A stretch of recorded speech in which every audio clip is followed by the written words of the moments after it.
c'est Christelle, bienvenue à notre défi anti-morosité. Aujourd'hui, c'est dimanche et comme chaque dimanche, on commence à prendre des habitudes, on va vers plus de légèreté. Aujourd'hui, je vais vous lire un conte qui s'intitule « Le conte de l'eau bleue ». Quand la terre fut créée, il pleuvait tout le temps. L'eau était un élément si important qu'on appela notre planète la planète bleue. Un jour, un jeune explorateur venu de Saturne passa près de celle-ci. Il fut attiré par cette belle couleur et décida d'y séjourner quelque temps. Il n'avait jamais vu de telles étendues d'eau bleue. Il en était si émerveillé qu'il ne pouvait pas s'empêcher de les contempler à longueur de journée. Ainsi, il décida de ramener quelques gouttes d'eau pour les montrer aux habitants de sa planète. En arrivant chez lui, il était fier et heureux de pouvoir partager son expérience. Il alla voir le roi et sa cour et leur décrivit pendant un long moment la terre.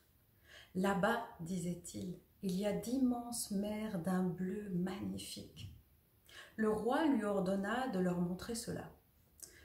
Alors le jeune explorateur sortit de sa poche le flacon dans lequel il avait mis les quelques gouttes d'eau. Mais l'eau qui en jaillit était incolore.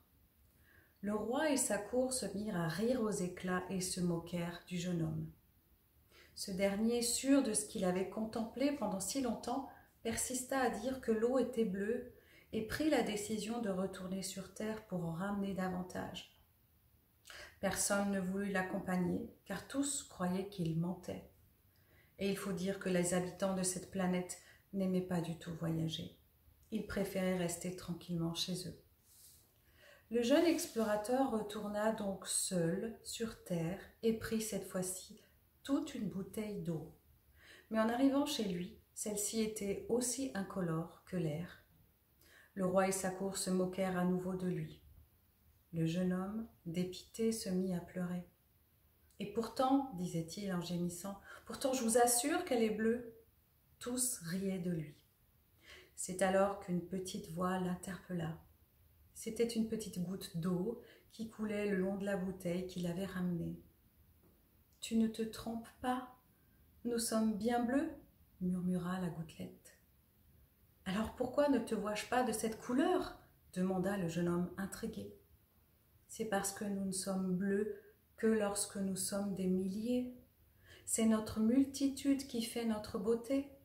Il ne suffit pas d'un seul coup de pinceau pour faire un beau tableau. » « Mais comment pourrais-je prouver au roi que j'ai raison ?»« Tu ne peux pas, » affirma la petite goutte d'eau. « C'est à lui d'avoir la curiosité de découvrir la terre. » Bien naïf est celui qui croit connaître le monde sans sortir de chez lui. Bien, on se retrouve demain, 11h30, parce que garder le moral est un défi de chaque jour. Défi anti-morosité. Très bon dimanche à vous.